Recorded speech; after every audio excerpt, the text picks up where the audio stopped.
बेटा तो क्लास करते हैं अपनी start. Newton laws of motion आज हम पढ़ेंगे, वो तो हम तब से पढ़ते ही आ रहे हैं। अब आपका एक छोटा सा टॉपिक जो पिछली क्लास में बच गया था, क्योंकि मैम को आपसे कुछ बात करनी थी, तो वो इम्पल्स का टॉपिक रह गया था। इम्पल्स टॉपिक वैसे हम लोगों ने कवर कर लिया था। एक बार मैं कोई रिकैप तुम लोगों को दे दूंगी। इम्पल्स के 2-3 क्वेश्चन सॉल्व कर लेंगे। होमवर्क में भी मैंने तुम्हें दिए थे क्वेश्चन, उसके सॉल्व हो पाए थे बेटा? ठीक है, शायद नहीं हो पाए थे। उसके बाद फिर आज की क्लास में हम लोग ये नॉर्मल रिएक्शन, टेंशन, वेट के बारे में भी बात करेंगे, और फ्री बॉडी डायग्राम तक पहुंच गए तो और भी बढ़िया है। तो क्विकली एक बार इम्पल्स वाला जो सेक्शन है वो रिवाइज कर लेते हैं। इम्पल्स का क्या मतलब होता है बच्चों, ये बताओ। हमने ये लास्ट क्लास में पढ़ा था। Force into time. Very good, बिल्कुल सही बोला, फोर्स इनटू टाइम। तो बेसिकली अगर आपकी कोई large force, when a large force in a very small period of very time. Good, when a large force acts on a body for a very small period of time, for a very small period of time, तब तुम्हारा impulse का concept arise करता है। For a very small time, तब तुम्हारा impulse का जो concept होता है वो अराइज करता है। इम्पल्स आई से भी डिनोट कर रखा है, जे से भी डिनोट कर रखा है कहीं कहीं बुक्स में। तो उसका मतलब यही होता है कि जो भी एवरेज फोर्स लग रही है, what ever average force is being applied, multiplied by time. इसको तुम इंटीग्रल के फॉर्म में भी देख सकते हो। अगर तुम्हारा फोर्स जो है वो तुम्हें टी के फंक्शन के तरीके से गिवन है, तो वो तुम्हारा आंसर जो है वो इंटीग्रेट करके आएगा एफ डॉट डी टी, क्योंकि टाइम जो है तुम्हारा बहुत छोटा है। तो T1 से T2 तक इस तरीके का इंटीग्रल वाला फॉर्मूला भी तुम लोग लगा सकते हो, अगर फोर्स तुम्हें कुछ टाइम का फंक्शन गिवन है तो। इसके अलावा इम्पल्स को हम लोगों ने मोमेंटम के फॉर्म में भी लिखा था, है ना। We saw that force is equals to DP by D. तो यहां से भी आप लोग सिंपली देख सकते हो दैट डीपी कितना हो गया, एफ डी टी के बराबर। डीपी कितना हो गया, एफ डी टी के बराबर। ठीक है, तो अगर दोनों साइड से तुम इंटीग्रेट कर दोगे, अगर मैं दोनों साइड को इंटीग्रेट कर दूं, तो आप लोगों को पता है कि ये जो राइट हैंड साइड पे इंटीग्रल बन रहा है that is equal to impulse. तो यहां से आपके पास इम्पल्स का एक और एक्सप्रेशन आ जाता है, that impulse is simply the change in momentum. Impulse is simply the change in momentum. Is this also okay guys? तो अगर कहीं पे तुम्हें चेंज इन मोमेंटम निकालने के लिए बोला है या फिर इम्पल्स निकालने के लिए बोला है, तो समझ लेना कि इम्पल्स का मतलब चेंज इन मोमेंटम ही होता है। ठीक है बेटा, ये भी चीज हम लोगों ने कल की क्लास में देख ली थी। Yes ma'am. चलो, अब एक आगे तुम्हें इंटरेस्टिंग चीज और बता देती हूँ कि सपोज तुम्हें कुछ कुछ क्वेश्चंस में क्या करेंगे, फोर्स और टाइम का ग्राफ दे देंगे। सपोज तुम्हें फोर्स और टाइम का कुछ भी ग्राफ दे दिया, ये तुम्हारा टाइम है और ये तुम्हारी कुछ फोर्स लग रही है, इस तरीके से ये तुम्हारी फोर्स लग रही है। तो बेटा अगर यहां से आपको कुछ भी ग्राफ दे दिया, सपोज एक स्क्वायर का ही ग्राफ दे दिया, और तुम्हें इम्पल्स निकालनी है, तो इम्पल्स कैसे निकालोगे? Area under the graph. ठीक है, अगर तुम्हें कुछ भी ग्राफ देंगे तो तुम्हें एरिया अंडर द ग्राफ निकालना है, वो तुम्हें इम्पल्स का फॉर्मूला दे देगा। अगर तुम्हें इम्पल्स निकालने के लिए बोले क्वेश्चन में, या फिर तुम्हें क्वेश्चन में चेंज इन मोमेंटम निकालने के लिए बोले, या फिर तुम्हें क्वेश्चन में चेंज इन मोमेंटम निकालने के लिए बोले, तो simply you guys have to calculate area under the curve. ठीक है, यहां से भी तुम लोग देख सकते हो कि मोमेंटम कितना हो जाएगा, change in momentum is force into time, impulse is also force into time. You will get that bye considering area under the curve. Is this also okay guys? So that is why ये जो force time curve होते हैं ये तुम्हारे जरूरी हो जाते हैं। ठीक है बच्चों, क्लियर है? Yes, ma'am. तो चलो ये वाला क्वेश्चन एक बार सॉल्व करने की कोशिश करो। ये क्वेश्चन मैंने तुम्हें होमवर्क में भी दिया था, अगर किसी बच्चे ने ट्राई किया हो तो। ठीक है, कुछ हैवी नहीं है यार, ये वाले जो सारे तुम्हारा टेस्ट का सिलेबस है ना, ये पहले भी तुम इनके अलग अलग टेस्ट दे चुके हो। तो एक बार क्विकली रिवाइज करेंगे। इस सैटरडे तुम्हारी रिवीजन क्लास भी होंगी सारे सब्जेक्ट्स की, तो अच्छे से वहां पर भी तुम्हारी रिवीजन हो जाएगी। ठीक है, चलो ये वाला क्वेश्चन करवाती हूँ, फिर नेक्स्ट क्वेश्चन तुम लोग ट्राई करना। बहुत सिंपल क्वेश्चन है। A batsman knocks back a ball straight in the direction towards the bowler without altering its initial speed of 12 metre पर सेकेंड। तो लेट मी से इनिशियल स्पीड उसकी कुछ 12 मीटर पर सेकेंड थी। आपको क्या बोला है कि बैट्समैन ने इसी सेम स्पीड से बॉल को वापसी भेज दिया। यही बोला गया ना क्वेश्चन में कि बैट्समैन ने इसी सेम स्पीड से बॉल को वापसी भेज दिया, बट वो ऑपोजिट डायरेक्शन में होगी। तो v की वैल्यू होगी -12 मीटर पर second. If the mass of the ball is 0.15 kg, mass of the ball is 0.15 kg, तो आप लोगों को इम्पल्स बताना है। मैम इम्पल्स की यूनिट क्या होती है? इम्पल्स की यूनिट तुम्हारी क्या आ जाएगी? इम्पल्स की यूनिट तुम्हारी न्यूटन मल्टीप्लाइड बाय टाइम के हिसाब से आ जाएगी ना। अच्छा मैम, ठीक है, Newton metre per second. Newton metre per second नहीं होगी, न्यूटन इनटू टाइम के हिसाब से आएगी। फोर्स इनटू टाइम है ना, Newton तो न्यूटन second. सेकंड लिख लो। न्यूटन मैम सेकंड न्यूटन हुआ। सेकंड, हाँ मैम हाँ, सॉरी न्यूटन ठीक सेकंड। है, न्यूटन सेकंड होगी। अब यहाँ से एक बार मैम कैलकुलेट स्पीड करने की लेंगे। कोशिश करो। -1.8 आएगा, ठीक है, -1.8। -1.8 तो शायद नहीं आ रहा, एक बार फिर से ट्राई करो। देखो -1.8 शाहनवाज, मुझे गलत लग रहा है। क्यों गलत लग रहा है? अब तुम्हारी इम्पल्स की वैल्यू कितनी हो जाएगी? चेंज इन मोमेंटम, इम्पल्स कितना हो जाएगा? Final momentum minus initial momentum, मतलब मैम m -3.6। मैम -3.6 आ रहा है। -3.6 आएगा, mv माइनस u। तो ये हो जाएगा 0.15 इंटू -12 मतलब इसकी वैल्यू हो जाएगी 0.15 इंटू 24 नेगेटिव। तो ये जो मेरा आंसर आया था, मेरा आंसर आया था ये -3.6 न्यूटन सेकेंड। ठीक है बेटा, सही है। यस चलूं आगे। Yes ma'am. Yes ma'am. अब एक बार ये वाला क्वेश्चन सॉल्व करो। सेम ही है, दोनों का दोनों सेम ही क्वेश्चन है। मैम प्रीवियस वाला एक बार दिखाना। अच्छा देख लो बेटा, वो वाला क्वेश्चन तो आई थिंक अगला वाला तो इम्पल्स का भी नहीं है, वो जनरल फोर्स का ही क्वेश्चन है। ये सिंपल सिंपल पार्ट है। आज मेरा मन है कि बढ़िया तुम्हारे को जो अगला टॉपिक है वेट टेंशन वगैरह वो स्टार्ट करवाऊं। वो 2-3 क्लासेस में बिल्ड होएगा, उसमें मजा आएगा। ये तो ऐसे बचपन में पढ़ी चुके तुम 9th क्लास में। हो गया मैम। ठीक है, अब ये वाला एक बार सॉल्व करो। मैम 3। अच्छा ठीक है, अभी आया, एक बार सॉल्व कर दो ये यस वाला मैम। बच्चों।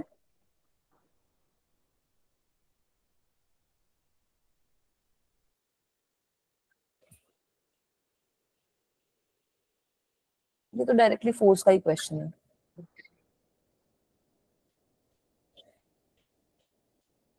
मास तुम्हें बॉल का गिवन है 0.45 kg, 0.045।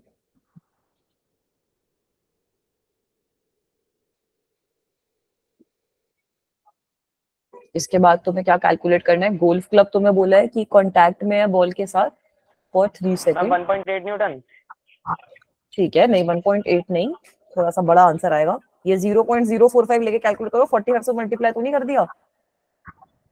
नहीं मैम 0.045 ही कोई कह रहा, तभी छोटा अच्छा, आ रहा है मैम 1.8। चलो इनिशियल स्पीड इसकी 0 होगी, फाइनल स्पीड तुम्हें 40 मीटर पर सेकंड गिवन है। ओ सॉरी मैम 3 से तो डिवाइड ही नहीं करा। भाई थोड़ी कुछ गड़बड़ करी है। अब यहाँ मैम 0.6। 0.6 नहीं 600 आएगा।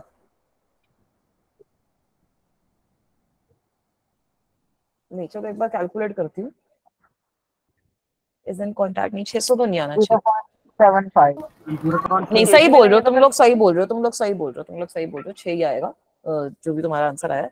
तो कैसे निकालोगे? फोर्स की वैल्यू कितनी हो जाएगी? mv minus mu upon t। तो यहाँ से अगर निकालेंगे तो 0 पॉइंट, अरे यार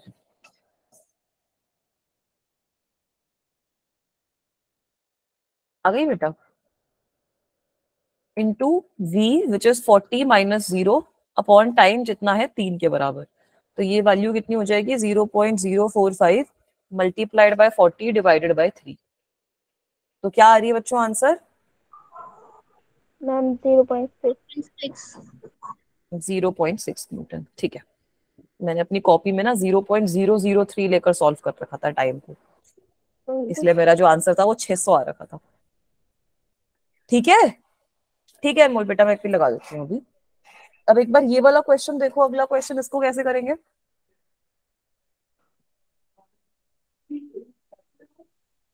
यहाँ पे तुम्हें फोर्स और टाइम का ग्राफ गिवन है और तुमसे पूछा है कि 0 से लेकर 8 सेकंड तक कितना तुम्हारा वो हो रहा है, कितना इम्पल्स हो रहा है, मोमेंटम। कितना लीनियर मोमेंटम गेन है, मतलब चेंज इन लीनियर मोमेंटम बता दो। तो लीनियर मोमेंटम गेन तो मतलब एरिया अंडर द कर्व निकालोगे, है ना? अब एरिया अंडर द कर्व निकालने के लिए टाइम को डिवाइड कर दो। पहला ले लो 0 से 2 सेकंड तक। तो 0 से 2 सेकंड में कितना एरिया है? 1/4 ऑफ अ सर्कल का एरिया है। कितना हो जाएगा? पाई आर स्क्वायर अपॉन 4 के तरीके से आएगा कुछ। Do you guys agree with this? Yes ma'am. ठीक है, और ये नेगेटिव मैम 1/4 डायरेक्शन में। कैसे? क्या बेटा? मैम 0 to 2 सेकेंड 1/4 कैसे एरिया? ये देखो ना, ये जो सर्कल का एरिया तुम्हें दिखा रखा है यहाँ पर, ये 1/4 एरिया है इसका। Okay ma'am okay. ठीक है बेटा, ये इसका मैक्सिमम रीच हो रखा है -2 पे, रेडियस अगर इसका 1 के बराबर होएगा तो हो रखा है ना ये मैक्सिमम दोनों साइड पे रीच, नहीं रेडियस इसका 2 के बराबर है, सॉरी। ठीक है, तो अब यहाँ पर अगर तुम लोग पुट करोगे अपनी वैल्यू तो एरिया की वैल्यू आएगी -पाई तुम्हारे पास, क्योंकि ये जो एरिया तुम्हारा बना हुआ है ये नेगेटिव डायरेक्शन में बना हुआ है। Is ma'am that part? नहीं, स्क्रीन अभी विजिबल है बेटा, एक बार रिफ्रेश करो आप। अब आके स्क्रीन ऐसे विजिबल थी बेटा उस टाइम पे। उसके बाद अगर तुम एरिया देखोगे फ्रॉम 2 to 6 सेकेंड, तो 2 to 6 सेकेंड में आधा सर्कल बन रहा है ना, तो एरिया कितना हो जाएगा, pi r square upon 2। Yes ma'am. और आर की वैल्यू यहाँ पर कितनी है, 4 के बराबर, 2 के बराबर है, तो आर स्क्वायर तुम्हारा 4 हो जाएगा। तो एरिया 2 कितना आ गया, 2 pi. And if you go from 6 to 8 seconds, तो अगर 6 to 8 सेकेंड्स की तरफ जाओगे तो एरिया 3 कितना आ जाएगा, फिर से पाई आर स्क्वायर बाय 4, और वो भी नेगेटिव डायरेक्शन में है, तो एरिया 3 की वैल्यू कितनी हो जाएगी, -पाई। तो बेटा सारे के सारे एरियाज को जब तुम ऐड करोगे तो नेट चेंज इन मोमेंटम जो है पी नेट की वैल्यू आ जाएगी 0। So your correct answer of this question is 0। Is this part okay guys? Yes ma'am. ठीक है, इस तरीके का क्वेश्चन आएगा तो कर लोगे। अगर मैं यहाँ पे तुमसे पूछती कि 2 और 6 के बीच में कितना चेंज हो रहा है तो वो बताओ, तो वो तुम डायरेक्टली मुझे ये जो एरिया है वो कैलकुलेट करके बता देते। ठीक है, वो आ जाता तुम्हारा 2 पाई न्यूटन सेकेंड्स। ठीक है, तो ऐसा कुछ भी क्वेश्चन हो तुम्हें कुछ भी तरीके की फिगर दे सकते हैं, उसमें कंफ्यूज होने की कोई जरूरत नहीं। मैम अगर 0 to 6 सेकेंड में होता तो फिर पाई न्यूटन। हाँ, तो फिर पाई न्यूटन सेकेंड आंसर आता। Yes ma'am. बेटा तो A2 इसमें में, क्या आ रहा है मैम, 0? हाँ इसका 0 आ रहा है, सारे एरिया को ऐड कर दोगे तो 0 हो जाएगा ना। बेटा A2 जो है that is the area of a semi circle. Area of a semi circle कितना होता है, पाई आर स्क्वायर बाय 2 कर देती हूँ ना, टोटल एरिया डिवाइडेड बाय 2 कर दिया। रेडियस यहाँ पर सबका 2 के बराबर है, तो पाई इंटू 4/2 हो जाएगा, तो 2 पाई आ जाएगा। मैम ठीक है इसमें तनिषा? क्या बेटा? मैम हाँ होता तो है। ठीक है, कुछ नहीं मैम, कुछ नहीं। अच्छा ठीक है, चलो समझ में आया सब बच्चों को ये वाला क्वेश्चन भी? Yes ma'am. चलूं आगे? मैम ऐसे इम्पल्स की यूनिट, ऐसा यूनिट मैम, इम्पल्स की unit KG metre per second भी तो हो सकती है। हाँ हाँ, तो फोर्स की क्या होती है, केजी मीटर पर फोर्स सेकंड की। स्क्वायर। Yes ma'am. उसको सेकंड से मल्टीप्लाई करोगे क्या आएगा, केजी मीटर पर सेकंड ही तो आ जाएगा ना। तो केजी मीटर पर Yes, सेकंड भी सही है, न्यूटन सेकंड भी सही है, आपको फोर्स के यूनिट को मल्टीप्लाई करना है सेकंड से। मैम लिखना होता है इम्पल्स के आगे उसकी यूनिट? हाँ, इम्पल्स के आगे इसकी यूनिट हमेशा लिखनी है। इम्पल्स की यूनिट क्या क्या हो गई, न्यूटन सेकंड लिख सकते हो या फिर केजी मीटर पर सेकंड लिखो, दोनों आपकी यूनिट इम्पल्स की सही है। इम्पल्स Okay, हो गया, मैम। चेंज इन मोमेंटम हो गया। मैम हमें एरिया मैम ऐसा यूनिट क्या है? Yes ma'am. किसकी? Ma'am SI unit newton second है। हाँ, newton second KG metre second दोनों आपकी ऐसा यूनिट ही तो हो गई। Okay ma'am. Newton is the SI unit of force only ना, it is equal to KG metre per second square. Impulse की यूनिट सेम आपकी मोमेंटम वाली होती है, मोमेंटम की भी तो यही है ना, mass into velocity KG metre per second.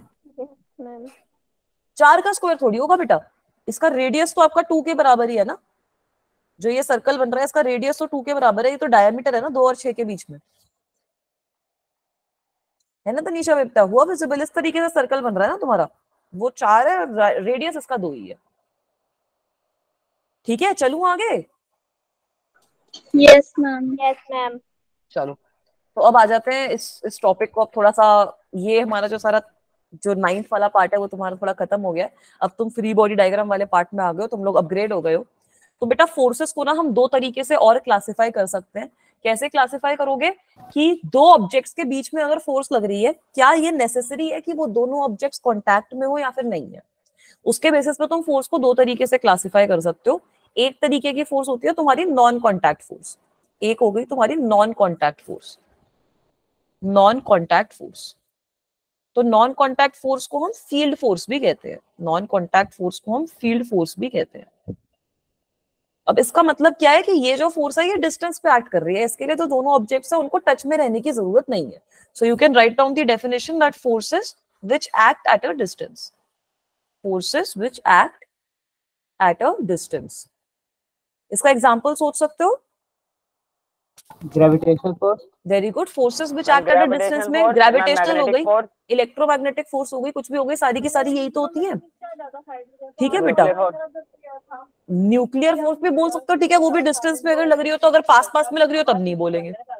ठीक है, अब ये एक्ट कर क्यों रही है? They are why are they acting? Because object की इंटरेक्शन हो रही है, बिकॉज ऑब्जेक्ट की इंटरेक्शन हो रही है फील्ड प्रोड्यूस से, by interaction of the object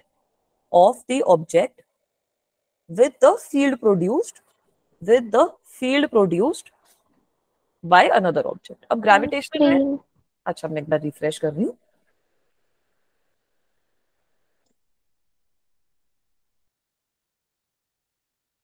नहीं, मेरे को ये चीज अभी समझ में आई कि जैसे ही मेरे घर में ऐसे बहुत सारे लोग आ जाते हैं तब ये स्क्रीन में दिक्कत होने लग जाती है। तो इसका एग्जाम्पल भी लिख सकते हो बेटा, ग्रेविटेशनल फोर्स हो गई या फिर हमारी इलेक्ट्रोमैग्नेटिक फोर्स हो गई, वो सारी की सारी फोर्सेस जो होती हैं वो हमारी नॉन कॉन्टैक्ट फोर्सेस होती हैं। ग्रेविटेशनल भी बोल सकते हैं, दूसरी फोर्स हो गई electromagnetic.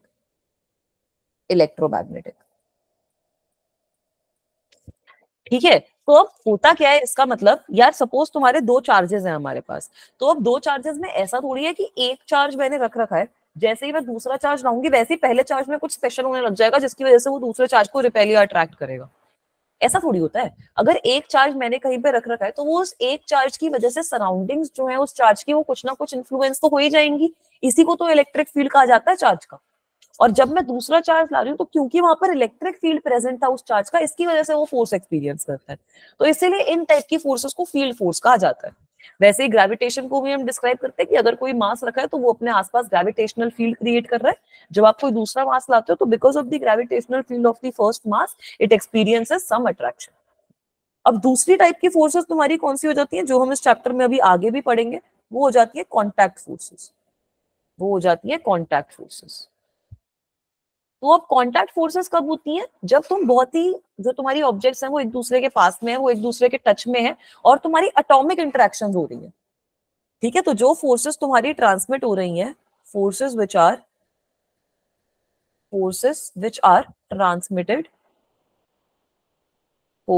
Are transmitted between the bodies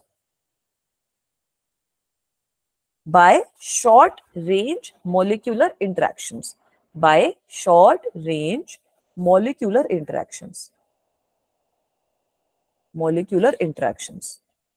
तो ये होती है हमारी कॉन्टैक्ट फोर्सेस। तो कॉन्टैक्ट फोर्सेस बड़ी सिंपल एग्जाम्पल अभी हम देखेंगे अगली स्लाइड में। नॉर्मल फोर्स जो होती है वो तुम्हारी कॉन्टैक्ट फोर्स होती है। फॉर एग्जाम्पल फोर्स हो सकती है, फिर से बोलो। मैग्नेटिक फोर्स में तुम्हारी कॉन्टैक्ट में ना हो तब भी आ जाएगा ना। ठीक है, अगर तुम्हारी यहाँ पर सपोज मैंने एक मैग्नेट रख रखा है और दूसरा मैग्नेट मैंने कहीं और रख रखा है, तो दोनों के बीच में अगर डिस्टेंस होगा तब भी तो रिपल्शन वो एक्सपीरियंस करेंगे। यस। ठीक है, तभी इलेक्ट्रोमैग्नेटिक फोर्स जो है वो तुम्हारी मानी जाती है नॉन कॉन्टैक्ट फोर्स। बट अगर तुम दो ऑब्जेक्ट्स को बहुत ही ज्यादा क्लोज में ले आए हो तब उनके बीच में जो फोर्स लग रही होगी, अगर वो एक दूसरे के कॉन्टैक्ट में आ गई है तो वो होती है हमारी कॉन्टैक्ट फोर्सेस। ठीक है, इसका एक एग्जांपल हम नेक्स्ट स्लाइड में देखेंगे जो होती है हमारी normal force. When two objects come in contact. ठीक है, पहले ये चीज बताओ, ये वाली क्लासिफिकेशन समझ में आई हमें? ये वाली क्लासिफिकेशन समझ में आई? इसका एक सिंपल सा एग्जांपल देखना है तो सपोज मेरे हाथ में एक बॉल है और उस बॉल को मैं ऐसे पिचका रही हूँ, तो ये कॉन्टैक्ट फोर्स हो गई ना? Yes ma'am. है ना? वैसे ये ब्लॉक है, एक ब्लॉक को मैं धक्का दे रही हूँ तो ये भी कॉन्टैक्ट फोर्स हो गई ना? मैम फ्रिक्शन भी कांटेक्ट फोर्स है। हाँ, फ्रिक्शन भी तुम्हारी कांटेक्ट फोर्स है। सरफेस के साथ टच में तो रहना पड़ेगा, अगर हवा में है तो क्या फ्रिक्शन लगेगा। ठीक है बेटा? ठीक है, तो अब सारी की सारी जो ये तुम्हारी फोर्सेस होती है उनको और डिटेल में समझ लेते हैं। सबसे पहले होती है तुम्हारी नॉर्मल फोर्स। तो नॉर्मल फोर्स में सबसे पहले मुझे ये बताओ कि कभी ऐसा हुआ है, जैसे तुम लोग साथ तो ऐसे होता ही होगा कि तुम एकदम से कभी मुड़े और दीवार से टकराए हो, या फिर कहीं देखा है किसी रील? काफी। Yes ma'am. ये सबसे पहले बताओ कि ये बहुत बार ऐसा क्यों हो रहा है, मतलब तुम मुड़ के बॉल से क्यों टकरा रहे हो बहुत बार? क्योंकि ध्यान नहीं रहता हमारा। अच्छा, ध्यान नहीं रहता, हम चल रहे होते हैं मजे में और ऐसे करके अरे ये क्या, और एकदम से अरे रख गई। ठीक है, तो इसका मतलब सबसे पहले तो ये चीज कुछ सोचो कि इसका मतलब ये है कि तुम दीवार को पार तो कर नहीं पाए, तुमने दीवार पे कुछ फोर्स लगाई तो दीवार ने भी तो तुम पे कुछ फोर्स लगाई होगी ना। है ना? तो बेटा ये होती है नॉर्मल फोर्स। ठीक है, एक सिंपल सी बात समझो, ये नॉर्मल फोर्स की डेफिनेशन क्या है। अगर मैंने एक टेबल है यहाँ पर, ये मेरे पास एक टेबल है, तुम लोग भी तो कहीं चेयर वगैरह पे बैठे हो, टेबल वगैरह पे बैठते हो, ये तुम्हारी एक टेबल है। मैम। इस टेबल के ऊपर एक किताब रखी है, इस टेबल के ऊपर एक Yes, किताब ma'am. रखी है, कुछ नहीं कर रही, वो किताब खाली रखी हुई है इस टेबल के ऊपर, वो इस टेबल के अंदर से पेनिट्रेट थोड़ी कर जाएगी, Yes, ma'am. है ना? टेबल के अंदर से पेनिट्रेट थोड़ी कर जाएगी। एक सेकंड में रिफ्रेश करती हूँ। मैम मतलब जिस फोर्स का कोई इफेक्ट नहीं होता वो नॉर्मल फोर्स होता है। नहीं, जिस फोर्स का इफेक्ट नहीं होता, अगर दो ऑब्जेक्ट्स मेरी कांटेक्ट में हैं तो वो नॉर्मल फोर्स हमेशा मेरी अराइज करेगी ही करेगी, क्योंकि those two objects are not penetrating each other. ठीक है, so normal force is basically, normal force is the force exerted by surface to prevent solid objects from passing through it, ma'am सिर्फ solid ही। Normal force वही force होगी ना, जैसे अगर मैं कुर्सी पे बैठ के क्लास ले रहा हूँ। हाँ, अगर तुम बैठा कुर्सी हुआ पे बैठ के फोर्स ले रहे हो तो कुर्सी तुम पे कुछ फोर्स लगा रही है, तो कुर्सी को पेनिट्रेट नहीं कर पा रहा है। ठीक है, अगर तुम्हारी सरफेसेस कांटेक्ट में है तभी नॉर्मल फोर्स लगेगी, अगर सरफेसेस कांटेक्ट में नहीं है तो नॉर्मल फोर्स नहीं लगेगी। नॉर्मल फोर्स ओनली एक्ट्स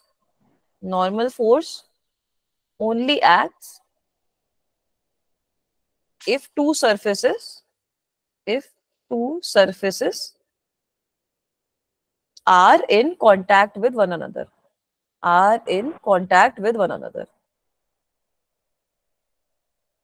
ठीक है ma'am hmm ma'am to prevent solid object, तो मैम ओनली सॉलिड या फिर मैम कुछ और स्टेट ऑफ मैटर भी हो सकता है, जैसे बेटा ये लिक्विड? वाली चीज मैं एक बार कंफर्म करके बताऊंगी, बट लिक्विड पे आई थिंक जो कंटेनर होएगा उस पे इन जनरल कुछ नॉर्मल फोर्स लगेगी, क्योंकि तुम किसी कंटेनर में तो डालोगे, पानी पे भी डालोगे, पानी तो फ्लो हो जाएगा टेबल पे। नो पानी मैम, को भी तो जैसे किसी कंटेनर पे रख के डालोगे, यस मैम। तो वो कंटेनर का कुछ टोटल मास वेट तो होगा ही, तो फिर वो भी थोड़ी पेनिट्रेट करता है। मैम जैसे वाटर कंटेनर पे जो फोर्स लगा रही है तो वो नॉर्मल फोर्स होगी? नहीं, वो हम बाद में पढ़ेंगे कि फ्लूइड किस तरीके से कंटेनर पे फोर्स लगा रही है। फ्लूइड कंटेनर पे नॉर्मल फोर्स नहीं लगाएगी, फ्लूइड कंटेनर अलग तरीके से लगाती है। हाँ, फ्लूइड के जो मॉलिक्यूल्स होते हैं वो ऐसे लड़ रहे होते हैं आपस में, तो वो भी फोर्स लगाते हैं कंटेनर पे, बट उसको हम नॉर्मल फोर्स की तरह नहीं, उसको हम अलग नामों से ट्रीट करेंगे बाद में। Okay ma'am. ठीक है, नॉर्मल फोर्स का बिहेवियर अपथ्रस्ट है। लगता हाँ, है ना, मतलब जो बॉटल होता है उसके अंदर भी अपथ्रस्ट और ये सब लगता है ना। फिर से बोलो। जो बॉटल होती है उसके अंदर पहले तो अपथ्रस्ट, एक तो अपथ्रस्ट लगता है, पॉइंट थ्रस्ट, अपथ्रस्ट ही तो लगता है ना बॉटल के अंदर। यार अपथ्रस्ट एक अलग चीज हो गई ना, अपथ्रस्ट का मतलब क्या है, तुम स्विमिंग पूल में कूद रहे हो तो तुम्हारे को एक ऊपर की डायरेक्शन में फील नहीं होती है फोर्स, फ्लूइड में कौन सी फोर्स लगती है? जैसे तो यही लगती है ना, अपथ्रस्ट और बॉयंट फोर्स ही तो लगती है ना। जैसे अगर तुम किसी स्विमिंग पूल में अगर तुम लोग कूद रहे हो तो किसी ऑब्जेक्ट पे जो फोर्स लगेगी वो तुम अपथ्रस्ट के हिसाब से मैं डिस्क्राइब करोगे। समझी नहीं, जैसे एक बॉटल है उसके अंदर पानी है, मैं बॉटल में तो कोई फोर्स लग रही होगी ना पानी की वजह से। हाँ, तो बॉटल के जो मॉलिक्यूल्स हैं, जो पानी के मॉलिक्यूल्स होते हैं, वो बॉटल की सरफेस पे पूरे टाइम फोर्स लगाते रहते हैं ना, क्योंकि जो मॉलिक्यूल्स होते हैं वो चाहते हैं रैंडम मोशन में तो है ही, so they are applying force throughout the container. Ma'am उस फोर्स का नाम उस फोर्स का नाम मैं बस सच बताऊंगी, मेरा नाम मेरे दिमाग से निकल रहा है।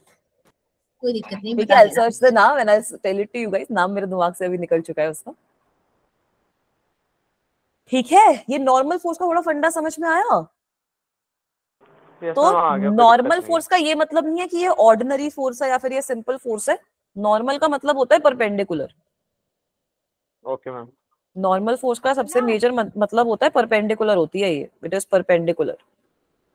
और परपेंडिकुलर का क्या मतलब है, जहां पर भी तुमने अपना ब्लॉक रख रखा है उसके परपेंडिकुलर डायरेक्शन में लगेगी।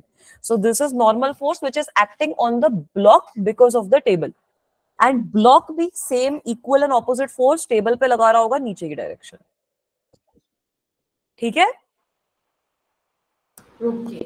ठीक है, इसको अब तुम अलग अलग तरीकों से भी देख सकते हो। अगर सपोज मेरे पास ये ब्लॉक नहीं है, अगर सपोज मेरे पास कुछ वेज तरीके की चीज है, suppose you are having a wedge, ये वेज वाले प्रॉब्लम्स बहुत पॉपुलर रहेंगे। इस तरीके का वेज है, इसके ऊपर एक डब्बा रखा हुआ है, इसके ऊपर इस तरीके से एक डब्बा रखा हुआ है, तो इस सिचुएशन में कैसे लगेगी फोर्स, डब्बे के परपेंडिकुलर। मैम फोर्स डब्बे की परपेंडिकुलर लगेगी, लेकिन अगर डब्बा मोशन के अंदर होगा तब तो फोर्स कंसिस्टेंटली चेंज होती रहेगी ना। वो अलग चीज है, तब भी आपकी नॉर्मल फोर्स तो डायरेक्शन तो यही रहेगी। हाँ, सरफेस की परपेंडिकुलर। हाँ, सरफेस के परपेंडिकुलर लगेगी तुम्हारी जो नॉर्मल फोर्स रहेगी। तो ये this is the normal force which is acting on the object because of the plane. Same आपकी उल्टी डायरेक्शन में फोर्स लग रही होगी जो आपकी वेज पे एक्ट कर रही होगी because of this object. Is this also okay? Yup. Yes ma'am. ठीक है, अब suppose I am having another example. Ma'am ये ऑब्जेक्ट डाउनवर्ड स्लाइड में होगा ना? ये डाउनवर्ड स्लाइड होगा, हाँ बिल्कुल यार, वो तो ऑब्वियसली दिख भी रही है यहाँ पर, ये हम बाद में अभी प्रूव भी कर देंगे। ठीक है, अब एक और अगर एग्जांपल देखो, सपोज ये मेरे पास जमीन रखी हुई है बढ़िया, दिस इज माय जमीन। इस जमीन के ऊपर दो डब्बे रखे हुए हैं, एक डब्बा है कुछ 4 किलो का और इसके ऊपर एक और डब्बा रखा हुआ है कुछ 3 किलो का। तो अब बताओ कैसे लगेंगी normal forces? Now tell me. Yes ma'am, that is normal force. Normal force 7 kg। ठीक है, नॉर्मल फोर्स है, देखो अब यहाँ पर ना दो तरीके की नॉर्मल फोर्स लगेगी। एक नॉर्मल फोर्स लगेगी ये 3 और 4 किलो के बीच में, है ना? ये 3 किलो के ऊपर एक नॉर्मल फोर्स लगेगी because of the 4 kg block, और ऐसी ही सेम नॉर्मल फोर्स ये 4 किलो के ब्लॉक पे भी लगाएगा। और जो 4 किलो वाला ब्लॉक है उस पे दो नॉर्मल फोर्सेस लगेंगी, एक लगेगी जमीन की वजह से, एक लगेगी 3 किलो वाले बॉक्स की वजह से। ये चीज दिख रही है सबको? यस मैम, दिख रही है। ठीक है, तो अलग मैं Yes, अगर ma'am. मैं इन दोनों बॉक्सेस को अलग अलग लिख दूं, ये मेरा 3 kg का ब्लॉक है, ठीक है, ये मेरा 4 kg का ब्लॉक है, और ये मेरी 3 ग्राउंड kg वाले में 30 न्यूटन होगी और मैम 4 kg वाले में 10 न्यूटन। वैल्यूज हम नहीं निकाल रहे अभी, हम खाली नेचर ड्रॉ कर रहे हैं। वैल्यू हम वेट वगैरह समझने के बाद निकालेंगे। इस पे कुछ नॉर्मल फोर्स लगेगी n prime because of the 4 kg block, और ये जो 3 किलो वाला है वो इस पे इक्वल एंड ऑपोजिट फोर्स डालेगा n प्राइम के बराबर। ग्राउंड की वजह से 4 किलो पे कुछ फोर्स लगेगी, normal force which will be equal to n, और ये जो 4 किलो का ब्लॉक है वो ग्राउंड के ऊपर भी n फोर्स लगाएगा। Is this thing okay? Yes ma'am. Okay ma'am. ठीक है, पक्का ये वाली चीज समझ में आई?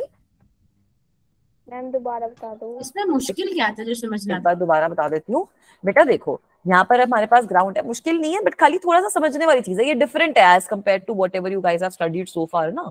इसके ऊपर मैंने दो ब्लॉक रख रखे हैं, तो बेटा ये 3 तरीके का सिस्टम हो गया ना। यहाँ पर मेरे पास 3 चीजों का सिस्टम हो गया। एक मेरे पास 3 किलो का ब्लॉक है, एक मेरे पास 4 किलो का ब्लॉक है उसके नीचे, और एक मेरे पास ग्राउंड है। तो मैम ये होगा ना कि ग्राउंड पे जो है टोटल फोर्स 7 न्यूटन, मतलब 7 किलो की ग्राउंड पे दोनों की वजह से कुछ लग रही होगी फोर्स, दोनों की कंबाइन होकर, वो चीजें हम पढ़ लेंगे अभी बाद में कि कैसे इनको बैलेंस आउट करना है। बट अभी के लिए तुम ये चीज समझ सकते हो कि हाँ भाई, सबसे पहले ये 4 और 3 किलो भी तो एक दूसरे पे कुछ नॉर्मल फोर्स लगाएंगे ना। 4 और 3 किलो भी लगाएंगे। ग्राउंड ने 4 किलो पे लगाई क्योंकि ग्राउंड के साथ 4 किलो वाला ब्लॉक टच में है, तो लेट मी से कि ग्राउंड की वजह से 4 किलो पे कुछ फोर्स लगी n के बराबर, उतनी ही फोर्स 4 किलो वाला ब्लॉक ग्राउंड पे लगा रहा है n के बराबर। अब 4 किलो वाला बॉक्स और 3 किलो वाला बॉक्स भी तो एक दूसरे के कांटेक्ट में है, और वो भी एक दूसरे को पेनिट्रेट तो कर नहीं रहे। तो इसका मतलब है कि 3 किलो वाले बॉक्स पे ऊपर के डायरेक्शन में कुछ नॉर्मल फोर्स 4 वाला ब्लॉक लगा रहा होगा, और 3 किलो वाला बॉक्स कुछ नीचे के डायरेक्शन में फोर्स लगा रहा होगा। अभी ठीक है बेटा? Yes ma'am. ठीक है, चलो ये तो हमारी नॉर्मल फोर्स हो गई। तो नॉर्मल फोर्स हमारी हर केस में आएगी जब भी तुम्हारी कोई दो सरफेसेस कांटेक्ट में है, और आएगी परपेंडिकुलर डायरेक्शन में हमेशा। दूसरी फोर्स की बात कर लेते हैं अब। अगली जो फोर्स हमें समझनी है वो है, अभी मूव कर जाएगा आगे आई थिंक इसका क्या, दूसरी जो फोर्स होती है वो होती है टेंशन फोर्स। अब ये जो टेंशन, वो वाली टेंशन नहीं है जो तुम लोगों को एग्जाम वगैरह के टाइम पे हो जाती है, या फिर हमें भी तुम लोगों के एग्जाम के टाइम पे हो जाती है। ये टेंशन वो होती है कि अगर तुम कोई स्ट्रिंग ले रहे हो, ठीक है, अगर तुमने कोई भी स्ट्रिंग लिया है, तो स्ट्रिंग जब तुमने पूरा का पूरा स्ट्रेच कर रखा है, अगर तुमने पूरा का पूरा स्ट्रिंग अपना स्ट्रेच कर रखा है, तब उस स्ट्रिंग के अंदर टेंशन फोर्स लगती है। ठीक है, ये चीज समझ में आई? So tension force always acts in presence of a string, और स्ट्रिंग की प्रेजेंस में भी तभी एक्ट करेगी जब स्ट्रिंग तुम्हारा एकदम टाइटली स्ट्रेच्ड हो। अगर स्ट्रिंग तुम्हारा लूज पड़ा है तब उसमें टेंशन फोर्स नहीं लगेगी।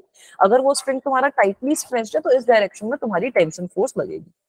ठीक है, तो सपोज ऐसे एक दीवार है तुम्हारे पास, ये लाल ब्रिक लाल होती है ना, तो ऐसे बढ़िया तुम्हारे पास ये लाल ब्रिक की कोई दीवार सी है और यहाँ से एक रस्सी बंधी हुई है, एक ऐसे एक रस्सी बंधी हुई है जिसको एक बंदा यहाँ पे खड़ा होकर खींच रहा है, जिसको एक बंदा खड़ा होकर यहाँ पर खींच रहा है। तो इस केस में तुम्हारी टेंशन फोर्स एक्ट करेगी, और जो टेंशन फोर्स होती है वो जो एक्ट करती है वो होती है तुम्हारी हमेशा इन दी अपोजिंग डायरेक्शन, हमेशा in the pulling direction. It is always pulling in nature, it is always pulling in nature, it is always pulling in nature. तुम लोगों ने देखा होगा ना कि अगर तुमने कोई रस्सी सी बांध रखी है, कोई रोप सी बांध रखी है, तो रोप की लेंथ थोड़ी बढ़ जाती है एकदम से। अभी हम ये मानेंगे कि रोप की लेंथ वगैरह कुछ नहीं बढ़ सकती, तो तुम उस पर कंटिन्यूअसली कुछ ना कुछ फोर्स लगाए जा रहे हो, फिर भी रोप की लेंथ नहीं बढ़ रही, रोप पे कुछ फर्क नहीं पड़ रहा है इस तरीके से, ना तुम्हारी दीवार अटक के बाहर आ रही, तो मतलब कुछ तरीके से वो अपोज कर रही है ना तुम्हारे मोशन को। तो टेंशन तुम्हारी यहाँ पर इस डायरेक्शन में लगेगी, this will be the tension, and equal and opposite tension will act here, equal and opposite tension will act on this side. ये तो इक्विलिब्रियम हो गया ना? नहीं, इक्विलिब्रियम ठीक है, इक्विलिब्रियम नहीं हुआ ना। इक्विलिब्रियम अब तुम किसका देखोगे, ऑब्जेक्ट का देखोगे ना, जो भी ऑब्जेक्ट यहाँ से लगाओगे। सपोज मेरे पास कुछ इस तरीके का सिस्टम है, सपोज मेरे पास कुछ इस तरीके का सिस्टम है कि यहाँ पर मैंने एक पुली बांध रखी है, यहाँ पर मैंने एक ब्लॉक रखा है और एक नीचे मैंने ब्लॉक रखा है, मैंने अपना जो स्ट्रिंग है वो यहाँ पर ऐसे अटैच कर रखा है। अब अगर तुम्हें टेंशन बनानी होगी तो कैसे बनाओगे, अब यहाँ पर टेंशन ऐसे आएगी, ये पुली के तरीके से टेंशन यहाँ पर ऐसे आएगी, यहाँ पर टेंशन ऐसे आएगी, यहाँ पर टेंशन ऐसे आएगी। तुम तो अपने ब्लॉक्स को कंसिडर करोगे ना, अगर ब्लॉक का मास यहाँ पर 4 किलो है और ये वाला ब्लॉक का मास 3 किलो है, तो ये तो सिस्टम गिर जाएगा ना नीचे, बट टेंशन तो ऐसे ही लग रही है। ठीक है, ओके मैम। इस तरीके भी क्वेश्चन करेंगे हम सॉल्व, ऐसा भी सेम क्वेश्चन है मेरे पास। अगर ये 3 किलो है और ये 4 किलो है, तो ये जो पूरा का पूरा चीज है वो नीचे गिरेगा, बट ये जो टेंशन लगेगी वो तो ऐसे ही लगेगी ना। ठीक है, तो टेंशन के बारे में सबसे पहली चीज तुम्हें ये समझनी है कि it is always pulling in nature, which means that it always acts, it always acts, it always acts away from the tied ends, away from the tied ends. तो जहां पर भी तुमने अपना जो भी स्ट्रिंग को टाई कर रखा है उससे अवे जो होती है, वहां पे हमारी जो टेंशन है वो एक्ट करती है। ठीक है, क्वेश्चन जब सॉल्व करेंगे तो और अच्छे से समझ में आ जाएगा ये वाला पार्ट भी। मैम टेंशन एक फोर्स ही है? हाँ, फोर्स है मैम, मतलब F इक्वल टू ma वाला फॉर्मूला? हाँ, वही फॉर्मूला लगेगा आपका। टेंशन Okay, आपकी फोर्स है, जो आपकी स्ट्रिंग्स वगैरह जब आती है तब काम में आती है। ठीक है, न्यूटन ही है इसकी यूनिट भी, फोर्स ही है। ठीक है, ये चीज सही है। Yes ma'am. अब फाइनल फोर्स जो होती है, जो तुम्हें पढ़नी है, वो है वेट। तो वेट तो तुम लोगों को पता ही है, weight is the force ma'am पता है एक्सपीरियंस। क्या होती है ma'am? Mass into acceleration. Very good, force experience by a body due to gravity होती है ना, yes ma'am. By a body due to gravity. तो मास इनटू एक्सेलरेशन नहीं, mass into acceleration due to gravity. Yes ma'am जी। ठीक है, mg के बराबर होती है, बिल्कुल सही बोला। और इसकी डायरेक्शन हमेशा नीचे होती है, इसकी डायरेक्शन तुम्हारी हमेशा नीचे होगी। तो अगर ऐसा कोई तुम्हारे पास सपोज ग्राउंड है और इसके ऊपर तुमने अपना कोई ऑब्जेक्ट रख रखा है, तो हमेशा तुम्हारी mg कुछ ऐसे ही लगेगी, हमेशा सेंटर के थ्रू ऐसे लगेगी। अगर तुम्हारे पास कोई वेज है इस तरीके से, सपोज हमारे पास वेज है। मैम एक क्वेश्चन था मैम, जैसे कि एक बॉडी है जिसके अंदर कोई बंदा बैठा है और मैम वो बॉडी अपर डायरेक्शन में मूव कर रही है, तो मैम उसका वेट कांस्टेंट रहेगा, उसका वेट बढ़ जाएगा? नहीं, उसका वेट चेंज हो जाएगा क्योंकि जी की वैल्यू चेंज हो जाएगी ना। Yes ma'am. है ना, हम लोगों ने पढ़ा है ना कि वो जो वैल्यू होती है जी की, वो तो चेंज हो सकती है ना। हमने ये पिछले केस में देखा था जब वो लिफ्ट वाला एग्जांपल हम रिलेटिव मोशन में पढ़ रहे थे। Yes ma'am. है ना बेटा, तो मास आपका कांस्टेंट रहता है किसी भी सिचुएशन में, वेट की वैल्यू चेंज हो जाती है। ये भी हम क्वेश्चन सॉल्व करेंगे, वेइंग मशीन वाले क्वेश्चंस, कि अगर लिफ्ट के अंदर वेइंग मशीन रख दी तब क्या होगा, तो वो वाले क्वेश्चंस में हम ये चीज देखेंगे। Okay ma'am. ठीक है, बट वेट तो की मैम ऐसे तो वैल्यू अगर हमने हमेशा किसी एयरप्लेन पे अपना वेट नापा तो वो लगाना चाहिए फिर? शायद ये वाली चीज सच है, एक बार ये वाली चीज भी कंफर्म करके देखेंगे। एक बार कौन लेके जा रहा है एयरप्लेन में अपना वेइंग वाला चीज, वेइंग मशीन? पता नहीं मैम, अलाउड होगा, पता नहीं होगा नहीं होगा। नहीं, ठीक है, ये भी चीज लेके जाएंगे। ठीक है, प्लेन के अंदर अपना वेट मेजर करेंगे। What do you guys think what will happen? Weight कम हो जाना चाहिए। मेजरिंग वेट इन प्लेन कम हो जाएगा। बाकी बच्चे बताओ क्या लग रहा है? मेरे ख्याल से हाइट ऊपर तो जाकर सेम ही बढ़ेगा। रहेगी ना फिर से बोलो। मैम, उसका ऑल्टीट्यूड तो पूरे टाइम सेम ही रहेगा, ठीक है, तो कोई चेंज तो नहीं होना चाहिए। ठीक है, और बताओ क्या लग रहा है? मैम जी हाई मतलब हाइट की वजह से जी चेंज हो जाएगा, मतलब डिक्रीज हो जाएगा, तो फिर ठीक है, इसलिए वेट भी कम हो जाएगा। हाँ ठीक है, सही बोल रहे हो। मतलब जी की वैल्यू अगर चेंज हुई तो वैसे ही हमारा वेट तो चेंज हो ही गया ना। ठीक है, अब चलो इसके थोड़े से सवाल सॉल्व करें इस वाले पार्ट के। यहाँ तक समझ में आया? वेट मतलब सिंपल सिंपल फोर्सेस है, इसके सवाल अलग अलग देखेंगे, उनसे और क्लियर हो जाएगा। मैं लंबा चैप्टर है क्या न्यूटन लॉ ऑफ मोशन? यार इसके ना पार्ट्स बहुत सारे हैं। न्यूटन लॉ ऑफ मोशन पढ़ेंगे, फिर फ्रिक्शन पढ़ेंगे, फिर यूनिफॉर्म सर्कुलर मोशन पढ़ेंगे, उसमें तुम्हारा बैंकिंग वगैरह भी आएगा। तो 3 हिस्सों में बहुत लंबा पढ़ेंगे इस है। चैप्टर को हम लोग। मैम इसका मैम वेटेज कितने कितना है चैप्टर है जेई में? फिजिक्स में? क्या मैम बेटा? जो हम मैम कितने चैप्टर है फिजिक्स में टोटल? फिजिक्स में टोटल क्या क्या करना है? अभी देखो, अभी तो तुम्हारे क्या क्या हुआ है। यूनिट्स एंड मेजरमेंट हो गया, motion in 1 dimension, motion in 2 dimension हो गया, यूनिट वो चल रहा है, न्यूटन लॉ चल रहा है। इसके बाद तुम्हारा फर्स्ट टर्म में वर्क, पावर, एनर्जी, रोटेशन और ग्रेविटेशन आएगा। ओके मैम, 3 ठीक चैप्टर है, और हैं और 2 बुक हैं, एक हाँ तो बुक ये तो और है, ये पहली बुक याद का है। बता रही हूँ मैं तुम्हें। मैम ये फर्स्ट तो टर्म में पहली आएगी, सेकंड टर्म में दोनों हाँ आएंगी। हाँ हाँ, ओके मैम। ठीक है। मैम इस चैप्टर का वेटेज कितना है जेई इस में? चैप्टर का वेटेज अच्छा रहता है यार। इस चैप्टर से 3-4 सवाल तो आते हैं। देखो, ओके मैम। अच्छा वेटेज रहता है इस चैप्टर को, और ये चैप्टर तुम्हारा one of the most important chapters तो है। लास्ट टाइम सिर्फ 2 क्वेश्चन आए थे मेंस में। लास्ट टाइम 2 आए थे, यूजुअली 3 से 4 आते हैं। लास्ट टाइम भी अगर अलग अलग शिफ्ट का देखोगे, देखो इन चैप्टर्स में है क्या कि यही चैप्टर से बाकी सारे चैप्टर भी कनेक्टेड है। फ्रिक्शन से क्वेश्चन आता ही आता है यूजुअली। एक ना एक क्वेश्चन फ्रिक्शन का पक्का होता है, एक ना एक क्वेश्चन इस तरीके का फ्री बॉडी डायग्राम का पक्का होता है, एक ना एक क्वेश्चन यूनिफॉर्म सर्कुलर मोशन से पक्का आता है। तो ये न्यूटन लॉ से 2-3 मतलब 3 से 4 क्वेश्चन आते ही आते हैं हर साल ऑलमोस्ट। ठीक है, यस मैम। अब सपोज तुम्हारे पास इस तरीके का सिस्टम है, तो इस तरीके के सिस्टम में बताओ मुझे कि क्या क्या फोर्सेस लगेंगी। यही सेम सिस्टम अभी पहले हमने ड्रॉ भी किया था। टेंशन। टेंशन लगेगी, कैसे लगेगी? इससे इस डायरेक्शन में एक टेंशन लग गई, यस मैम। इस डायरेक्शन में एक टेंशन लग गई। अच्छा, वेट की वैल्यू कितनी होती है?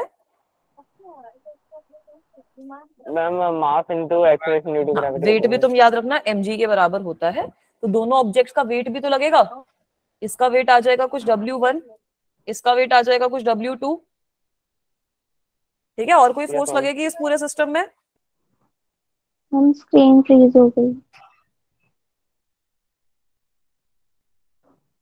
एक सेकेंड, अभी आ गई बेटा? यस मैम आ गई। और कोई फोर्स लगेगी ये पूरे सिस्टम में?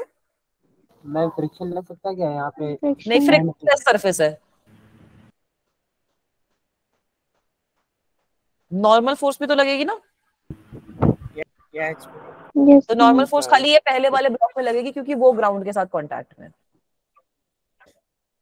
मैम 50 kg वाला मैम टेंशन ग्राउंड तो पे। दोनों साइड पे भी लगेगी ना मैम, पुली की, जैसे अपने पहला डायग्राम बनाया था। फिर से बोलो। मैम जाने से पहला डायग्राम बनाया था तो मैम उसमें अपोजिट एरोस भी थे, जैसे 40 हाँ तो का ये लो फिर बना ऐसे लो, वो वाला कुछ ऐसे नहीं ही है। होता। ये लो, ऐसे बोल रहे हो ना, यस मैम ऐसे। तो बना लो, कोई दिक्कत की बात नहीं है। Ideally we are majorly concern with the masses. Okay ma'am. ठीक है, आइडियली जब हम जैसे अगर एक्सेलरेशन वगैरह कुछ भी देखते हैं ना सिस्टम की, तो वो मासेस के हिसाब से देखते हैं कि मासेस पे सारी फोर्सेस कौन कौन सी लग रही है, तो इसलिए मैंने यहाँ पर बना दिया। ठीक है, you have to draw the forces on these two bodies. सही है, क्लियर है ये वाली चीज? Yes ma'am. अब पता है इसके बाद फ्री बॉडी डायग्राम का जो कॉन्सेप्ट पढ़ेंगे ना, वो भी यही होता है। फ्री बॉडी डायग्राम में मैं क्या करूंगी, ये 40 किलो का ब्लॉक है, ये 50 किलो का ब्लॉक है। अगर मैं दोनों ब्लॉक पे अलग अलग फोर्सेस ड्रॉ कर दूं, मेरा फ्री बॉडी डायग्राम रेडी है। 40 किलो पे कौन कौन सी लग रही है? नॉर्मल फोर्स लग रही है, इस डायरेक्शन में टेंशन लग रही है, और नीचे के डायरेक्शन में तुम्हारी mg लग रही है, तो वेट 1 लग रहा है। और यहाँ पर तुम्हारा क्या लग रहा है? नीचे की डायरेक्शन में वेट 1 लग रहा है, ऊपर की डायरेक्शन में टेंशन लग रही है। ये फ्री बॉडी डायग्राम रेडी होगा। ये होते हैं फ्री बॉडी डायग्राम, जिससे बच्चे कंफ्यूज हो जाते हैं। अगर तुम अपना कोई भी ब्लॉक लो, कोई भी बॉडी लो, उस पर सारी की सारी जितनी फोर्सेस लग रही हैं वो ड्रॉ कर दो, तो फ्री बॉडी डायग्राम रेडी हो जाएगा। सही है? Yes ma'am. ठीक है, अब सपोज कोई दूसरा एग्जांपल मैं लेती हूँ। ठीक है, ये वाला एग्जांपल हमें समझ में आ गया। मैम एक और इलस्ट्रेशन देख लेते हैं। तुम्हें वही टेंशन फोर्स जो है, सपोज यहाँ पर खाली टेंशन फोर्स ड्रॉ करनी है। ये तुम्हारी है, ये तुम्हारी एक पुली लगी हुई है इस तरीके से कुछ, एक ब्लॉक तुम्हारा इधर लगा हुआ है, ये तुम्हारा स्प्रिंग है, यहां से तुम्हारा एक ब्लॉक लटका हुआ है, दूसरा ब्लॉक भी तुम्हारा ऐसे लटका हुआ है। अब इस केस में टेंशन कैसे बनाओगे भाई?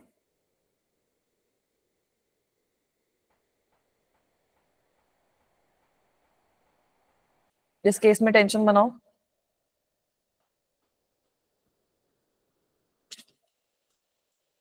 मैम जो फर्स्ट सब्जेक्ट है इससे टेंशन लगाएगा, स्ट्रिंग से टेंशन लगाएगा। ठीक है, अगर तुम्हारी ये सेम होती है ना स्ट्रिंग, तो तुम्हारी जो टेंशन होगी वो भी सेम होगी। सपोज यहाँ पर टेंशन T1 है, तो ये वाली जो टेंशन होगी ये भी तुम्हारी कुछ T1 होगी। यहाँ पर जो टेंशन लगेगी ये हो सकता है होता है जो सबसे नीचे वाला ऑब्जेक्ट है वो बीच वाले ऑब्जेक्ट पे टेंशन लगाएगा, वो दोनों एक पे टेंशन लगाएंगे। और मैम जो सेकंड नंबर पे है मैम वो कंबाइंड टेंशन लगाएगा स्ट्रिंग पर। बिल्कुल सही बोला बेटा, वेरी गुड, बिल्कुल सही बोला आपने। ठीक है, गुड जॉब बच्चा, वेरी गुड। तो ये वाली चीज आपको ना स्ट्रिंग के ओरिएंटेशन से ही दिख जाएगी कि भाई स्ट्रिंग का ओरिएंटेशन जिस तरीके से है उसी तरीके से मेरी टेंशन फोर्स एक्ट करेगी। दिख रही है टेंशन तीनों में लगती हुई? Yes ma'am. ठीक है, तो इस मैम तरीके का हम ये कह सकते हैं ना कि जो हमारा ये बॉक्स है जो कि रेस्ट पे है, जिस पे स्ट्रिंग एकदम इनिशियल पॉइंट पे कनेक्टेड है, उसका जो मास होगा इन दोनों उसके मास के बराबर ही होगा, क्योंकि वो तभी इन सबको रोके रखा है। हाँ हाँ, वो वाली चीज भी हम एक बार थोड़ा बाद में देखेंगे कि इक्विलिब्रियम में ये कब कब आते हैं। इक्विलिब्रियम का मतलब कि जो भी सिस्टम है वो हमारा मोशन में है, तो फिर यूनिफॉर्म मोशन में या फिर रेस्ट पे, मतलब एक्सेलरेशन 0 है, तो वो वाले केसेस भी हम बाद में डील करेंगे कि कब नेट फोर्स जो होती है वो 0 हो जाती है। मैम वेट इससे फर्क नहीं पड़ता कि मैम जैसे एक ब्लॉक का वेट अलग है, दूसरे ब्लॉक का वेट अलग है, तो टेंशन सेम ही लगेगी, सेम नहीं लगती है? टेंशन जो होती है तुम्हारी डिपेंड करेगी स्ट्रिंग पे। ठीक है, टेंशन जो होती है वो तुम्हारी स्ट्रिंग पे डिपेंड करती है। अब यहाँ पर अगर सपोज इसका 3 kg है, इसका 4 kg है, टेंशन तो तुम्हारी स्ट्रिंग के अंदर लग रही है ना, तो जो तुम स्ट्रिंग कंसिडर कर रहे हो वो यूनिफॉर्म स्ट्रिंग ले रहे हो, मासलेस स्ट्रिंग ले रहे हो, उसके अंदर टेंशन दोनों एंड्स पे सेम लगेगी। Okay ma'am. ठीक है बेटा, चलूं आगे। Is this illustration also okay? Yes ma'am. ठीक है, ये छोटी छोटी इलस्ट्रेशन है। कंडीशन बताइए ना इलस्ट्रेशन। हाँ, कुछ इलस्ट्रेशन क्या, T1 और T2 तो ड्रॉ करना है। नहीं वो मैंने नेट लैग हो गया था तो अब मैं। अच्छा, नहीं कुछ नहीं होता बेटा। अब चलो एक और देख लो। यही क्वेश्चंस हैं यार, ये क्या क्वेश्चंस हैं? सिंपल सिंपल क्वेश्चन से मूव ऑन करेंगे तो तुम्हें बाद में मुश्किल मुश्किल क्वेश्चंस भी समझ में आ जाने चाहिए। अब सपोज फिर से तुम्हारे पास 3 ब्लॉक है, एक थोड़ा दूर दूर बनाते हैं इनको ताकि ड्रॉ अच्छे से कर पाऊं।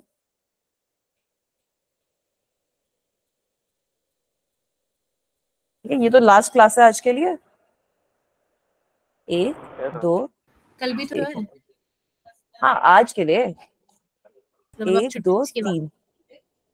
ठीक है, उसके बाद अब इनके बीच में ऐसे यहाँ पर एक स्ट्रिंग लगा हुआ है और ये वाले को मैं पुल कर रही हूँ with some force which is equal to 100 newton suppose. तो अब यहाँ पर तुम बताइए कि कितनी कौन कौन सी फोर्सेस लग रही हैं। बताओ कौन कौन सी फोर्सेस लगेंगी। मैम लास्ट आपने क्या बोला? ये तुम्हारी जमीन है, तीनों पर नॉर्मल फोर्स लगेगी। ठीक है, ये बिल्कुल सही। ये जमीन के ऊपर तुम्हारे 3 ब्लॉक रखे हैं जिनको मैंने ये 2 स्ट्रिंग से कनेक्ट कर रखा है, और ये जो 20 किलो वाला ब्लॉक है इसको मैं खींच रही हूँ 100 न्यूटन की फोर्स से। कौन कौन सी फोर्सेस लगेंगी इस केस में? तीनों पे नॉर्मल।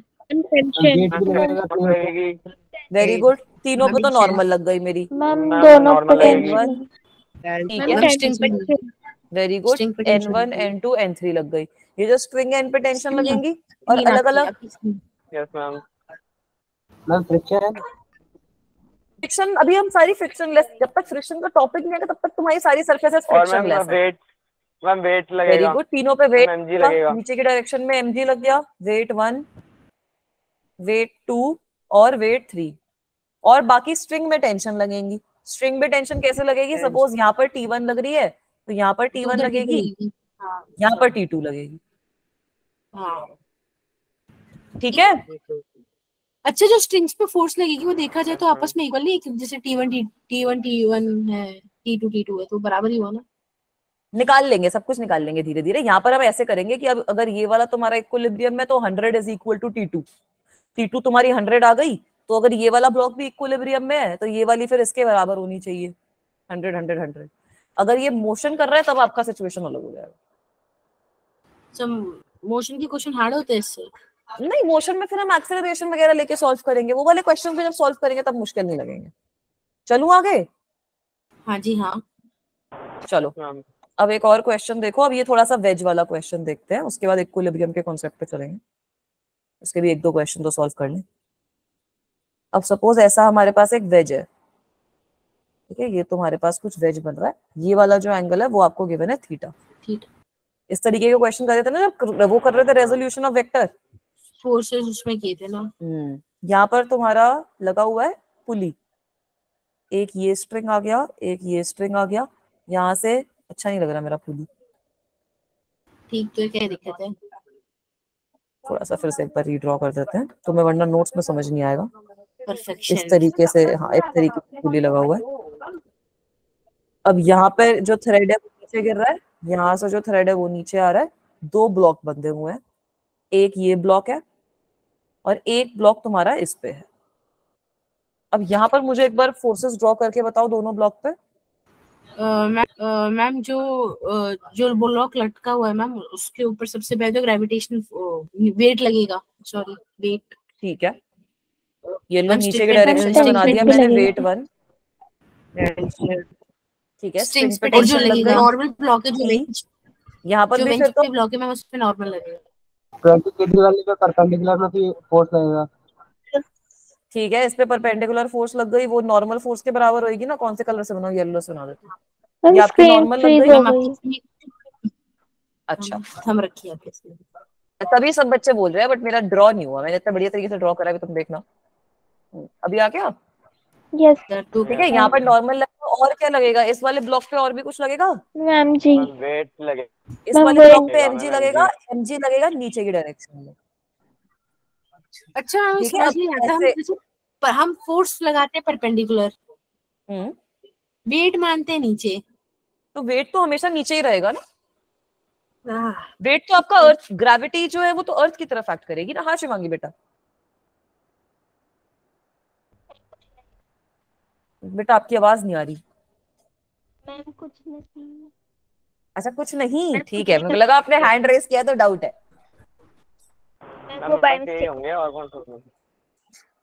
थोड़ा सा तो कर लो, 1-2 चीजें और कर लो, एक क्वेश्चन और कर लेंगे। चलो इसके बाद बेटा अगर, हाँ इसके बाद अगर यहाँ पर मुझे इसको रिजॉल्व करना है, तो इसको रिजॉल्व करने की क्या टेक्निक देखी थी हम लोगों ने? इसका रिजोल्यूशन याद है कैसे किया था? 35 डिग्री होगा। Yes ma'am. 35 थोड़ी है, वो तो थीटा के बराबर है, कुछ भी थीटा हो। इसको हम लोगों ने कैसे किया था बेटा? नहीं 45 वगैरह कुछ नहीं देखना, ये कुछ थीटा के बराबर है तुम्हारा वेज का एंगल। इसको किस तरीके से हम लोगों ने रिजोल्व किया था कि ये तो मेरे पास mg आ गया, ये तो हमारे पास mg आ गया, है ना, और हमारा जो ये है वो हमारा नॉर्मल है, दिस इज माय नॉर्मल, यही हो रहा है ना। तो ये वाला एंगल कितना हो जाएगा? 90 minus theta. 90 minus theta. We also know that the normal should make an angle of 90 degree. तो ये पूरा का पूरा एंगल 90 डिग्री होना चाहिए। जी हाँ। That means that this angle will be equal to theta. तभी तो ये पॉसिबल है। यस ठीक है, तो हमेशा ये चीज देख लो, कोई भी क्वेश्चन तुम करोगे ना तो यूजुअली तुम्हारा जो वेट होएगा, जो उसका नॉर्मल वाली साइड है उसकी साइड से एंगल तुम्हारा थीटा बनता है। तो इसके तुम अगर कॉम्पोनेंट करोगे, so when you do the component, this component will become mg cos theta, and here you will have another component which is mg sin theta. mg sin theta. Is this part also okay? Yes ma'am, it is. ठीक है, चलो आगे। Yes ma'am, पुराना ही तो था, अभी equilibrium पुराना ही था। अब थोड़ा सा फ्री बॉडी डायग्राम को और समझ लो क्या होता है।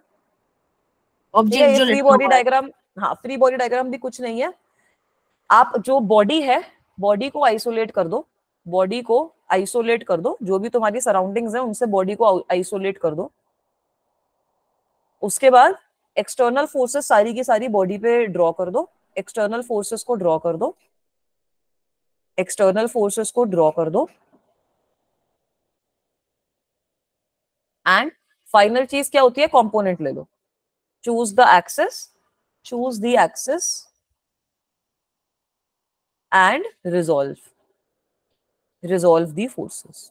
ये काम करना है, कर लोगे? मैम हम एक्सेस कैसे चूज करेंगे, मतलब एक्सेस लेना है या फिर जैसे वाई? यहाँ पर अगर तुम्हें इस बॉडी का ड्रॉ करना है, कैसे करोगे? अगर ये जो 20 किलो वाली बॉडी है, इसका ड्रॉ करना है, आगे वाली स्लाइड पे एग्जांपल से लेते हैं। ये पुली 20 की किलो रिस्पेक्ट वाला, से लेंगे ना? पुली के रिस्पेक्ट से लोगे। चलो एक बार देखते हैं। ये 20 किलो वाला कुछ इस तरीके से है ना? ऐसे था ना ब्लॉक? यस ठीक है। इस पे हमने कौन कौन सी फोर्सेस ड्रॉ करी थी? इस डायरेक्शन में टेंशन ड्रॉ करी थी, ऊपर की डायरेक्शन में नॉर्मल ड्रॉ करी थी, नॉर्मल और mg। नीचे की डायरेक्शन में एमजी ड्रॉ करी थी। कैसे रिजॉल्व करोगे उसको? तुम्हें नॉर्मल और टेंशन अगर निकालनी होगी तो एमजी को ही तो रिजॉल्व करोगे। तो ये एक्सेस चूज करोगे, ये हो जाएगा तुम्हारा mg cos थीटा, ये हो जाएगा तुम्हारा mg sin थीटा। मैम अगर हमें रिजॉल्व करना होगा तो फिर हम mg cos थीटा लेंगे या फिर mg sin थीटा लेंगे? दोनों मतलब लोगे हम ना? किस पर दोनों लेंगे? एक वर्टिकल डायरेक्शन में आएगा, एक हॉरिजॉन्टल डायरेक्शन में आएगा। फोर्सेस तुम्हारी दो डायरेक्शन में हो जाएंगी। Okay ma'am. एक्स और वाई दोनों को फिर बैलेंस करेंगे ना बेटा। एक्स ओके एक्सिस का मैम। मोशन अलग देखेंगे, वाई एक्सिस का मोशन अलग देखेंगे। अभी तुम्हें ये समझना है फ्री बॉडी डायग्राम तुम्हें बनाने के लिए क्या करना है। सारी फोर्सेस बॉडी पे बना दी और उसको आइसोलेट कर दी। ठीक है? ओके मैम, क्लियर हो गया। जो हम जैसे हम कह दे कोई बॉडी है वो फ्रीली सस्पेंडेड है, फिर हम बॉब के एग्जांपल ले लेते हैं ना। हाँ तो मैम उसमें परपेंडिकुलर फोर्स जो लगेगी ऊपर नीचे बराबर, टेंशन भी तो लगेगी। हाँ sorry but if we can take bob का केस ले लेंगे तो उसमें तो फ्री फोर्स ही तो लगेगी 90 डिग्री के हिसाब से। ये बोल रहे हो ना? हाँ तो हाँ। ये बॉब पे अब कौन कौन सी फोर्सेस लगेंगी बताओ? हम इसमें एक तो एमजी लगेगी और एक पे इसमें टेंशन लगेगी स्ट्रिंग की तो वजह हो से। गया काम। तो फिर मैम जैसे अगर हम ये देखिए कि थीटा कितने डिग्री का है तो 90 डिग्री का ही तो बनेगा ना एट ऑल। थीटा मतलब जो एंगल उसके साथ बन रहा है ऊपर के साथ। हाँ, तो अगर हाँ, ये हाँ। रेस्ट पे है तो उसी पे बनेगा ना। अब आप इसको अगर फोर्स से तो ये ऑसिलेट वगैरह करने लग जाएगा, वो भी हम बाद में पढ़ लेंगे।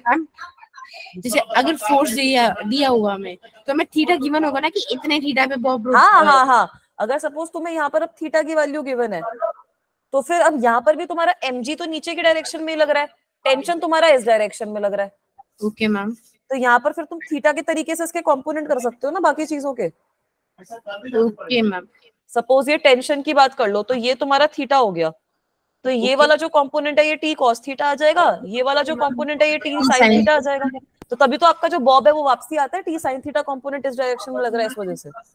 मैम जो ये टी और टी कॉस थीटा के बीच का एंगल होगा वो हमारे इनिशियल एंगल के बराबर होगा। हाँ ये वाला जो एंगल तुम्हें थीटा गिवन है देख लो ना, दोनों ये तो बराबर तुम्हारा मैथ्स वाली चीज है ना। तो फिर ये तो मैथ्स है ना। ये वाली अगर ऐसी एक लाइन है, यहाँ से एंगल ये थीटा बन रहा है, तो ये वाला जो एंगल होता है ये भी तो थीटा होता है ना। ये होता है ना तुम्हारा मैथ्स का रूल। कुछ केसेस में होता है ना फिजिक्स मैथ्स को फॉलो नहीं करती। इस केस में तो करेगी, ये तो ज्योमेट्री है। ये ज्योमेट्री वाली चीजों में तो सब फॉलो होएगा। ठीक है? चलो अब एक बार ये वाला क्वेश्चन सॉल्व करना, बस ये लास्ट क्वेश्चन है। Shown in figure ma'am, figure नहीं दे रखा है। ये तुम्हारा ग्राउंड है, ठीक है? इसके ऊपर एक ब्लॉक m रखा हुआ है, एक ब्लॉक जिसका मास m के बराबर है वो रखा हुआ है। तो अब यहाँ पर मुझे बताओ कि इसका फ्री बॉडी डायग्राम कैसे बनाओगे? Normal weight, normal upper direction में, डाउनवर्ड डायरेक्शन में mg। बस यही तो करना है। कर लोगे ना इस तरीके के सारे क्वेश्चंस में ये सारी चीजें? Yes ma'am. अच्छा अब मुझे यहाँ पर बताओ कि ये जो दोनों फोर्सेस है n और mg, क्या ये एक्शन रिएक्शन पेयर है? मैम यस मैम, तो ये इक्वल होंगे। ठीक है, बाकी बच्चे ये बताओ क्या ये एक्शन रिएक्शन पेयर्स हैं? No ma'am. यस मैम दो डिफरेंट ऑब्जेक्ट में लगते हैं। They are not action reaction pairs. Object में लग रहे हैं। ठीक है, they are not action reaction pairs. Why are? अब इसका एक्शन रिएक्शन पेयर होगा क्या? mg का क्या होगा एक बार ये सोचो। ये जो ब्लॉक है इस पे नीचे की डायरेक्शन में mg लग रहा है, मतलब इस जो अर्थ है वो इस ब्लॉक को पुल कर रही है mg डायरेक्शन से। तो ये जो ब्लॉक है ये भी तो अर्थ को पुल कर रहा होगा mg वाली फोर्स से। तो ये हो गए ना action reaction pair. They are action reaction pairs. Ma'am पर एक तरीके से एक्शन रिएक्शन हो तो रहा है क्योंकि mg अपना नीचे से फोर्स लगा रहे हैं और नॉर्मल ऊपर से लगा रहे, तभी तो बॉक मारा है। सेम बॉडी पे थोड़ी लगता है एक्शन रिएक्शन। अच्छा अच्छा, ठीक ठीक। एक्शन रिएक्शन तो लगता ही अलग बॉडी पे है। अब वैसे ये तुम्हारा ब्लॉक है, इस पे नॉर्मल लग रही है ग्राउंड की वजह से, और ये जो ब्लॉक है ये ग्राउंड पे भी तो नॉर्मल लगा रहा होगा, तो ये हो गए ना action reaction pair. These are your action reaction pair. वो जो एक एग्जांपल था 3 and 4 kg वाला, उस पे था ये। नहीं, किसी भी केस में आपका ये एक्शन रिएक्शन पेयर नहीं होगा। एन और MG will not be the action reaction pair in any case. ये क्वेश्चन बच्चों से पूछा जाता है, बच्चे उड़ जाते हैं, उनका दिमाग से कॉन्सेप्ट उड़ जाता है, क्योंकि उनको दिख रहा है कि एन और एमजी इक्वल और ऑपोजिट है, तो वो बोल देते हैं हाँ मैम ऑब्वियसली, है ना। एक्शन रिएक्शन पेयर की दो कंडीशन और याद करो कि सबसे पहली वो दो अलग अलग ऑब्जेक्ट्स पे काम करती हैं, और दूसरी कंडीशन क्या थी कि they should be of the same nature. MG और एमजी सेम नेचर की है ना, एमजी और नॉर्मल फोर्स सेम नेचर की थोड़ी है, एक कॉन्टैक्ट फोर्स है एक नॉन कॉन्टैक्ट फोर्स है, नेचर ही अलग हो गया। ओके ठीक है बेटा। इक्विलिब्रियम ना, इक्विलिब्रियम नहीं, अभी तो इसी के क्वेश्चंस है थोड़े से, उसके बाद इक्विलिब्रियम का कांसेप्ट है, तो वो अगली थोड़ा सा करा देना मैम प्लीज मैम, मेरा कल ट्यूशन में टेस्ट है, मैं फेल हो जाऊंगा वरना। ट्यूशन में ये लो, ये वाली ऑब्जेक्ट जो तुम्हारी इक्विलिब्रियम में है। इक्विलिब्रियम का क्या मतलब होता है, जो भी तुम्हारी ऑब्जेक्ट है उस ऑब्जेक्ट पे कोई फोर्स नहीं लगनी चाहिए, नेट फोर्स 0 होनी चाहिए। तो अगर आपने फ्री बॉडी डायग्राम बना लिया अपनी ऑब्जेक्ट का, उस पे नेट फोर्स 0 करने के लिए क्या करोगे, हॉरिजॉन्टल फोर्सेस को बैलेंस कर दो, वर्टिकल फोर्सेस को बैलेंस कर दो, हो गया काम। ओके ठीक है। अगर ये वाले एग्जांपल में मैं बोल रही हूँ कि मेरा ये ब्लॉक मूव नहीं कर रहा, तो क्या बोलोगे, टेंशन आपकी mg sin थीटा के बराबर लग रही है, नॉर्मल आपकी mg cos थीटा के बराबर लग रही है। बस इतना ही करते हैं इक्विलिब्रियम में भी, और कुछ नहीं करते। तभी स्टेप बाय स्टेप चल रही हो ताकि ये चैप्टर में कंफ्यूजन ना रहे। ठीक है, आज की क्लास का समझ में आया बच्चों सबको? Yes ma'am. Yes all ma'am. Right, very good, बहुत बढ़िया। तो